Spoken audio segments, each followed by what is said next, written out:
نحمده ونصلي على رسوله الكريم اما بعد فاعوذ بالله من الشیطان الرجیم بسم اللہ الرحمن الرحیم. ذی الحج میں آپ کیا کریں؟ سب سے پہلے تو چاند نظر آئے گا تو آپ اس کی دعا پڑھیں اللہم اہلہ علینا بالیمن والایمان والسلامة والاسلام والتوفیق لما تحب وترضى. اس کا ترجمہ کتنا پیارا ہے. اللہم اہلہ علینا بالیمن والایمان والسلامة والاسلام، سلامتی ہے، ایمان ہے اور ایسے اعمال کی توفیق دے دے اللہ جس سے آپ راضی ہو جائے. دعا ہے جب چاند نظر آ جائے آپ فوراً یہ دعا پڑھیں. دوسرا کام فرمایا کہ جو یہ ارادہ کرے، من اراد، جس نے یہ ارادہ کیا، یضحی فلا یقلمن من اسفارہ، تو وہ اپنے ناخن نہیں کاٹے، اور بال بھی، من شعرہ، بال نہیں کاٹے، ناخن نہیں کاٹے. تو جس کی قربانی کا ارادہ ہے وہ ایسا کرے کہ بال اور ناخن چاند کے نظر آنے سے پہلے کاٹ دے. اس کے بعد ایک اصل اس دن کی عبادات ہے، اور کچھ ایسی عبادات ہے جو اور دنوں میں بھی ہوتے ہیں. جو اس دن کے خاص عبادات ہے وہ حج ہے. اللہ اکبر. حاجی اے دوست بحج رفتہ کجایت معشوق ہمی جاس بیایت. کچھ لوگ جا رہے تھے حج پہ تو ایک بزرگ نے شعر پڑھا کہ بحج رفتہ کجایت. تو اللہ ہمیں بھی حج پہ لے جائے. کچھ عاشقین جو اس وقت سفید کپڑے پہن کے وہ حج پہ جا رہے ہوں گے. آپ حج پہ نہیں جاتے، پاکستان میں ہے، تو میں کچھ اعمال بتاؤں گا انشاءاللہ. تو ایک قربانی ہے، قربانی بھی میں اس کے بعد بیان کرنے والا ہوں. ایک عرفہ کا روزہ ہے، اس کی فضیلت میں نے بیان کر دی ہے. عرفہ یعنی 9 ذی الحجہ کو آپ روزہ رکھے. یہ 4 ہو گئے، ٹھیک ہے، یاد رکھنا. اور اس کے علاوہ بھی آپ روزے رکھ سکتے ہیں ان 10 دنوں میں، پہلے میں، دوسری میں. اور گرمی ہے، روزے کا مزہ ہی دوبالا ہو جائے. تو یہ جو خاص اعمال ہے، جو یہاں منقول اعمال ہے، 4 تو میں نے بتا دیے. اس کے بعد نمبر 5 تکبیرات کی کثرت ہے. فرمایا فَأَكْثِرُوا فِيهِنَّ التَّسْبِيحَ وَالتَّهْلِيلَ سبحان اللہ سبحان اللہ وَلَا إِلَهَ إِلَّا اللَّهُ.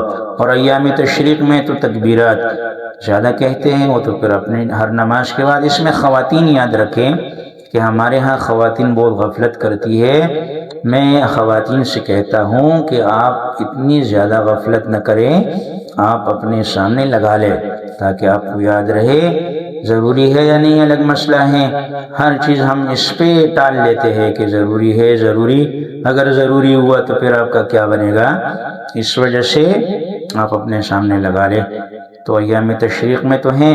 اس کے علاوہ عبداللہ ابن عمر رضی اللہ عنہ اور ایک دوسری صحابی کے بارے میں آتے، وہ کثرت سے تکبیرات کہتے تھے. بازاروں میں جاتے تھے، اللہ اکبر اللہ اکبر لا الہ الا اللہ اللہ اکبر اللہ اکبر وللہ الحمد.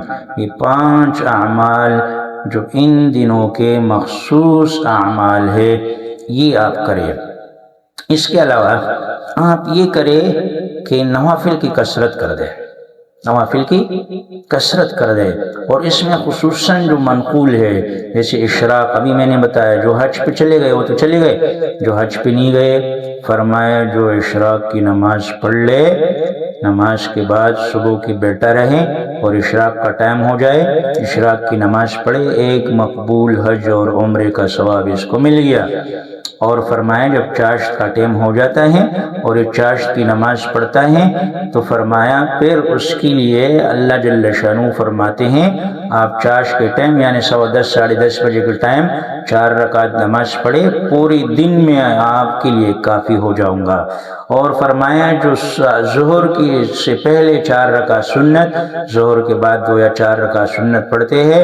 اسی طرح عصر کی سنتیں ہیں اور یہ 12 بنتے ہیں، یا اس کے علاوہ یہ 4 8 یہ اور 4 وہ. فرمایا وجبت لہ الجنہ، اس کے لیے جنت واجب ہو جاتی ہے.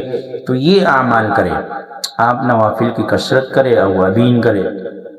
تو یہ الگ نوافل کی کثرت، یہ 6 ہو گئی. نمبر 7 یہ ہے کہ ذکر کی کثرت کریں.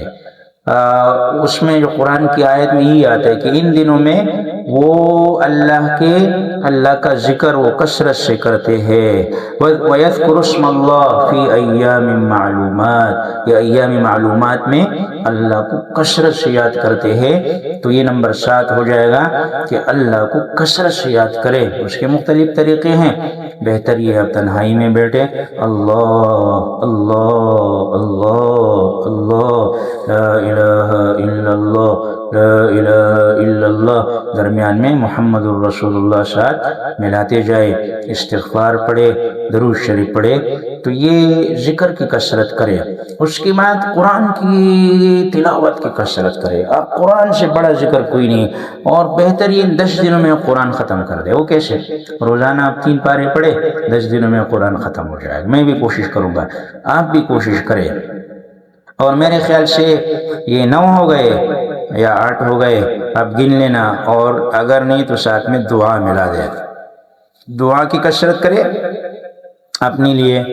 اگر آپ کو سب کچھ ملا ہوا ہے تو آپ کے بھائی کے لیے، ابا کے لیے، اماں کے لیے، اور خاص کر امت مسلمہ جو تڑپ تڑپ تڑپ تڑپ کی جی رہی ہے، ان کے لیے آپ دعائیں کریں. اور ان سب سے بڑھ کر یہ ہے کہ گناہ سے بچے.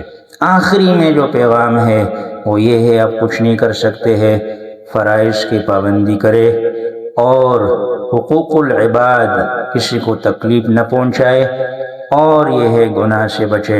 انشاءاللہ اللہ آپ کو بڑا اجر عطا فرمائیں گے. وآخر دعوانا ان الحمد للہ رب العالمین.